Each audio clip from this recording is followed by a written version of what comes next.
Salam, növbəti dərsimiz ümumi tarixdən Böyük Monqol dövləti olacaqdır. Monqollar ilk öncə qeyd etməliyəm ki, Mərkəzi Asiyada əsasən Altay dağının ətraflarında yaşayırdılar. Əsas məşğuliyyətləri ovçuluq və köçəri maldarlığı idi. Həmçinin özlərini jujanların, yəni avarların varisi elan etmişdilər. Avropa mənbələrində Monqol, Şərq xalqlarının tarixində isə Moğol deyə xitab edirlər onlara. 12-ci əsrdə Monqollarda qəbilə münasibətləri dağılmağa başladı, nəticədə sosial bərabərsizlik dərinləşdi. Ardınca 12-13-cü əsrlərdə isə Monqollarda tayfalar arasında çəkişmələr artdıqca artıq tayfa başları hərbi başlara çevrildi, Bahadır və Noyonlara çevrilmiş oldu. Və bu çəkişmələr 1206-cı ildə rəsmən bitdi.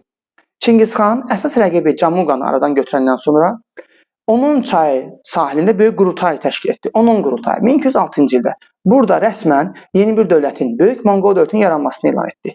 Bu dövlətin ilk paytaxtı Qaraqorum, daha sonraki paytaxtı isə Çindəki olan Pekin şəhəri olmuşdur. Böyük Monqol dövləti 1206-cı ildən 14-cü əsrin əvvəllərinə qədər mövcud olmuşdur. Təqribən 100 il. Dövlətin qurucusu Çingiz xan 1206-1227-ci illərdə hakimiyyətdə olmuşdur.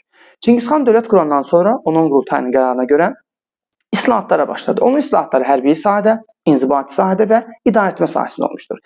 Hərbi sahədə islahatına görə o, tayfa prinsipini ləğv edir, tayfa müxtəlifliyini yaradır. Anında qeyd etməliyəm ki, tayfa prinsipini ləğv edərək tayfa müxtəlifliyini yaradan 3 hökmdar var idi. Səlcuqlarda Məlikşah, Azərbaycan Səfəvilər dövlətində Şah 1. Abbas və Böyük Monqol dövlətində Çingiz xan eyni tətbiq etmişlər, yəni prinsipi, tayfa müxtəlifliyini. Və onun hərbi islahatından sonra ərazilər tayfaların adına görə deyil, artıq verdiyi əsgər sayına görə onluq, yüzlük, minlik adlandırmağa başlandı. İdarəetmə sahəsində isə Monqollar üçün böyük vahid qanunlar topusu yazdı və bu qanunlar topusu böyük yas adlanır. Daha sonra işğallara başladı. 1207-ci ildə o, ətrafındakı türk tayfalarını tabe etdikdən sonra 1208-ci ildə Cənubi Sibir və Türkistanın bir hissəsini işğal etmiş oldu. Ardınca isə Çinə doğru yürüşlər etdi. Anında inteqrasiya edərək Çingiz xanı Çinə yürüş etdiyi üçün Asiya Hun dövlətinin hökmdarı Teoman Tanhu və onun oğlu Mete Xaqan, birinci Göytüklərdən Muğan Xaqan, ikinci Göytüklərdən Qapağan Xaqan, Uyğur dövlətindən Moyonçur və Bögü Xaqan olmuşdur. 1211-1215-ci illərdə Çinə yürüşlər olur. Nəticədə 1215-ci ildə Pekin şəhəri tutulur, beləcə Şimali Çinin işğalını başlatdırır.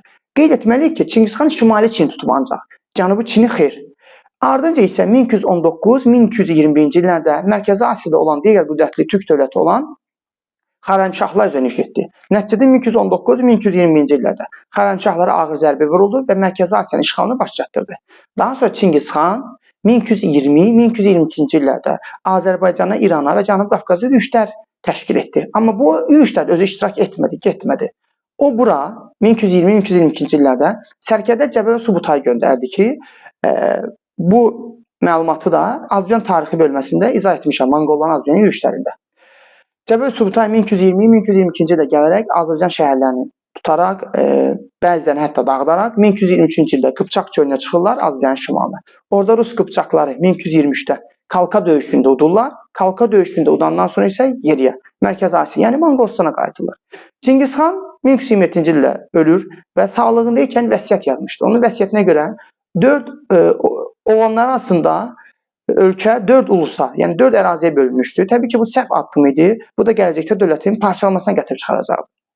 Çingiz xan ölümündən sonra taxta Kublay Xaqan çıxır. Kublay Xaqan dövründə 13-cü əsrin 2-ci yarısında Cənubi Çini işğal edir. Beləliklə bütünlüklə Çin Monqolların əlinə keçir. Hətta ölkənin paytaxtını Qaraqorumdan Pekinə keçirir 13-cü əsrin 2-ci yarısında və 1271-ci ildə özünü Çin imperatoru elan edir Kublay xan.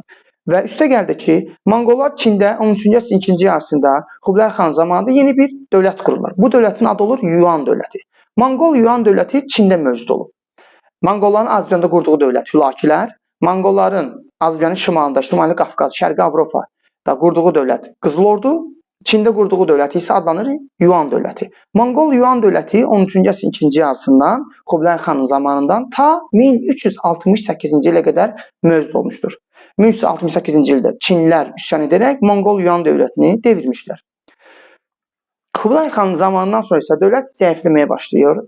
Təbii ki, xalqların üsyanları, daxili çəkişmələr Böyük Monqol dövlətini zəiflətmiş olur rəsmən və 14-cü əsrin əvvəllərində isə Monqol dövləti süqut edərək parçalanmış olur.